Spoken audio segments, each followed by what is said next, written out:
Sudah waktunya aku bertemu dengan ayah. Aku datang pada malam hari, mengetuk pintu di tengah dinginnya musim kemarau. Bau angin terasa anyep, suara gelap terasa tinggi dan panjang. Aku berdiri di depan laki-laki itu. Tubuhku lebih tinggi beberapa senti. Wajahku tampak lebih kurus, tulang pipiku lebih pipih dan menonjol. Sudah beberapa hari ini aku tidak mandi, dan menyebabkan rambut ikalku kusut dan masat.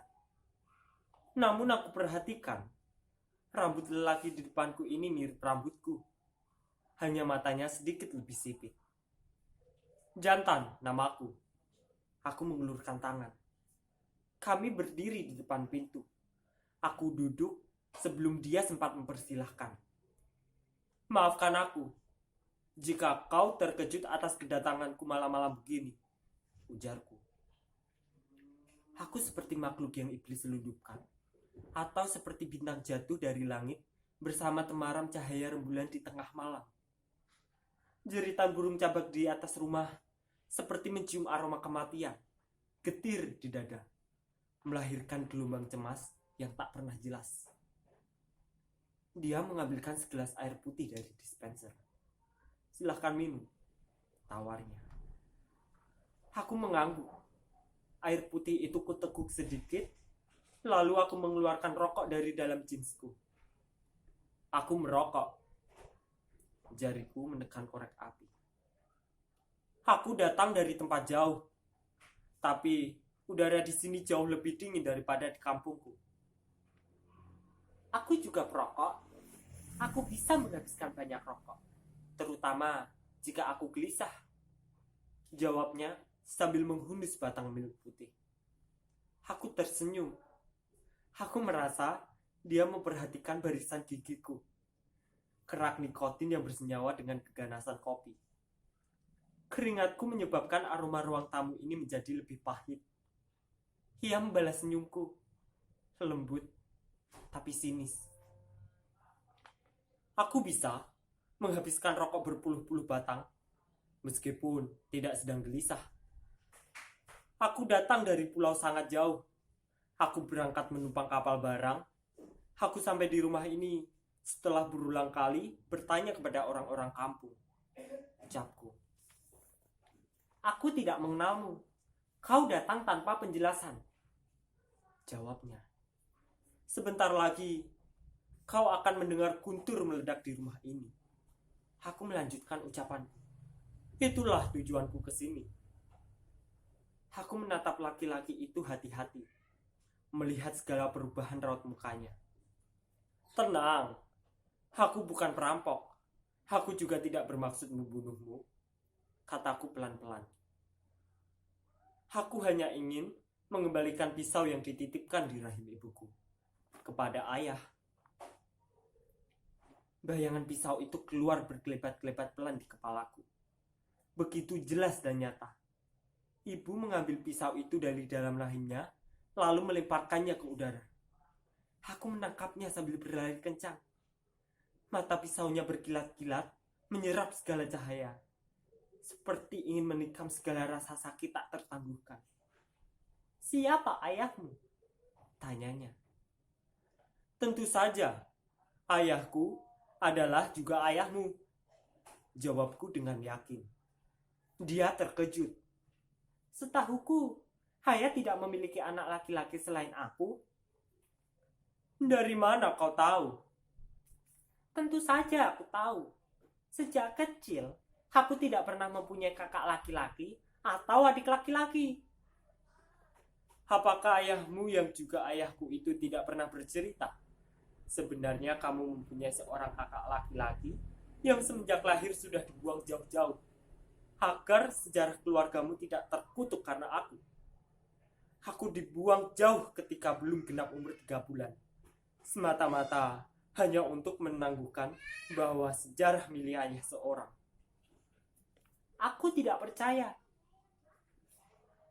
Harusnya kau tahu, ayah dan ibumu bersekongkol membuang ibuku sejauh-jauhnya dari hidupku.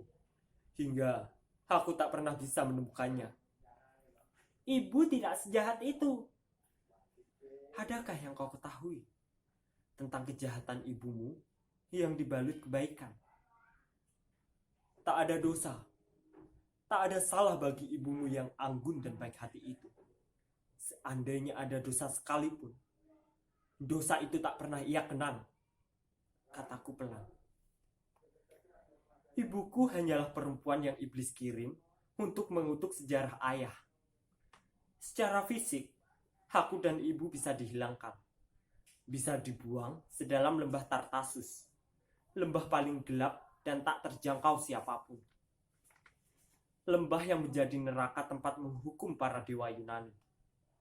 Namun, bisakah keberadaan kami dihapus dari halaman sejarah hidup kalian?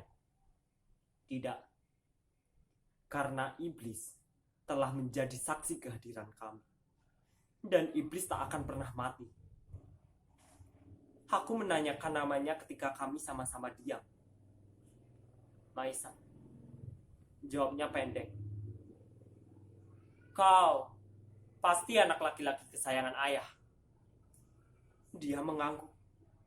Aku menatap matanya yang redup, tetapi berkilat sungguh tajam. Apakah seperti ini mata ayah? Rasa percaya diriku tiba-tiba goyah. Aku tidak percaya semua pengakuanmu, jantan. Tungkasnya. Kau bohong. Siapa kau sebenarnya? Sudah aku katakan tadi. Aku adalah kakakmu. Tidak mungkin. Aku datang dari pulau yang sangat jauh. Dan hanya ayah yang mengetahui nama pulau itu. Bullshit. Pertemukan saja aku dengan ayah. Tidak bisa. Aku tidak akan mempertemukan ayah dengan orang yang tak beridentitas jelas. Mata kami bertatapan. Mata yang mirip, sipit dan tajam. Aku berkaca di matanya dan dia berkaca di mataku. Sorot mata kami berkonfrontasi. Berkilat tajam seperti pisau yang saling menikam. Bukankah ayahmu adalah ayahku juga?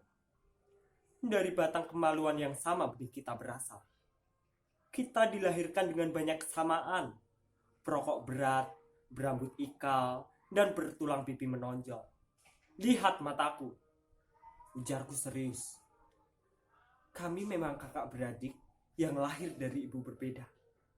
Seorang lahir dari keturunan iblis, sedangkan satu lahir dari keturunan bidadari. Pernahkah kau berpikir kita akan berjumpa sedemikian rupa, Mahesa? Dia menggeleng. Betapa indah jika pertemuan ini dipenuhi prasangka baik. Namun, takdir rupanya sudah Tuhan tulis, seperti sejarah yang tak bisa dihapus. Sekarang, saatnya aku bertemu ayahmu yang juga ayahku, Mahesa. Ayo, tuntunlah aku menghadapnya. Pintaku hati-hati. Tidak bisa. Aku tidak ingin mendengar guntur meledak di kamar ayah. Aku tidak ingin pisau itu bersarang di dada ayah. Tegasnya. Tidak akan. Aku tidak akan membunuh laki-laki yang sudah membunuhku sejak aku bayi. Bantahku. Ayolah, ajaklah aku menemuinya. Sekarang, waktunya aku bertemu ayah. Ada aroma kematian di ranjang tua dan di dinding lembab kamar ini. Ayah, dia berbaring di kasur tua dengan kaki kanan lurus. Sedangkan kaki kiri menekuk. Ia selalu tidur di kamar belakang sendirian, jauh dari keramaian keluarga. Sepanjang hari, nyaris seluruh waktu dia gunakan untuk mendengarkan lagu-lagu rock. Dinding kamar ukuran 4x5 ini dipenuhi lukisan gunung dan foto pendakian. Mataku ternyap. Seekor kucing di atas meja dengan leher hampir putus dan gigi menyeringai menahan rasa sakit.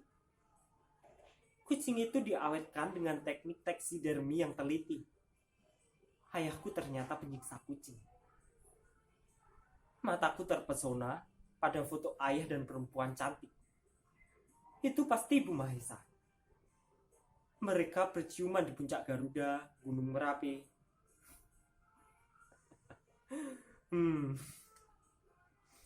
Ada juga foto sedang berpelukan di tanah lapang luas. Hanya ada batu dan nisan para pendaki yang tewas dimakamkan. Di bawah foto itu tertulis, Pasar Bubrah, cintamu abadi. Sayang, aku tidak menemukan foto ibuku di puncak Gunung Slamet, Gunung Rinjani, Gunung Rantamairo, atau gunung apapun itu. Ibumu tak bakal kau temukan di foto-foto itu.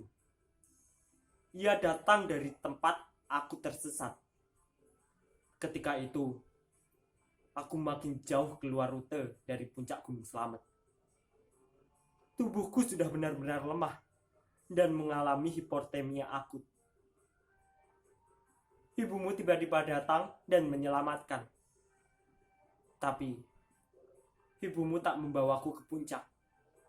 Ia justru membawaku pulang. Aku benar-benar marah. Karena ada seorang perempuan yang telah menggagalkan pendakian terhormat itu. Semenjak itu, kata ayah, ibu ingin hidup bersama ayah dan memperoleh keturunan dari ayah. Akan tetapi, ayah tidak berdaya menghadapi kemerahan bidadari berhati curiga, Ibu Mahesa. Sengaja, ayah melenyapkan ibu dari kehidupan ayah. Tanyaku. Jika iya, kau mau apa? Sengaja atau terpaksa? Itu bukan urusanmu, jantan. Jawabnya. Jika kamu ingin tahu ibumu, tanyakan saja kepada bapak angkatmu. Bapak tidak tahu, ayah. Aku menatap tajam wajah keriput itu. Kenapa ayah lenyapkan ibu? Sekarang, aku benar-benar mencekam lelaki tua itu.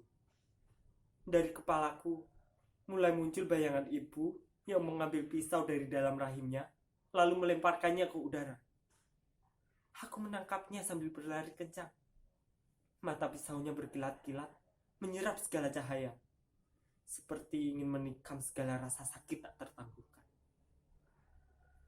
Aku akan bunuh ayah dengan pisau yang ayah titipkan di rahim ibu, teriakku.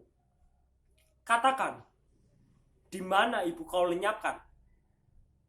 Ayah terkejut ketika mendengar aku mengucapkan pisau di rahim ibu. Ambil pisau itu sekarang, jantan. Ayah mengulang. Lakukanlah. Bunuhlah aku dengan pisau yang aku titipkan di rahim ibumu. Jangan lakukan, jantan, teriak Mahesa. Aku menyaksikan mata ayah memancar redup. Pisau itu sekarang di mana? Tanya ayah. Di kepalaku. Ayah, jawabku pelan. Lakukan sekarang juga, secepatnya. Aku ingin menuntaskan rindu pada ibumu. Ayah tiba-tiba berlutut seperti anak kecil. Ibumu selalu datang pada saat ayah tersesat. Lalu menyelamatkan ayah dengan caranya tersendiri. Ia benar-benar mencintai ayah. Aku dan Mahesa bertatapan. Bingung. Ayah menggerakkan tangan agar kami mendekat. Aku duduk di kiri dan Mahesa duduk di sebelah kanan ayah. Aku rindu pada ibu kalian. Pada Ratri dan Nawang. Pada rindu yang selalu mereka simpan di dalam rahim. Dan kalian adalah dua belah pisau yang selalu aku titipkan di rahim dengan rindu paling merdu. Ayah menggenggam tanganku kencang sekali. Benarkah rindu itu terbuat dari pisau yang dititipkan di rahim ibu? Kami terdiam sampai lama.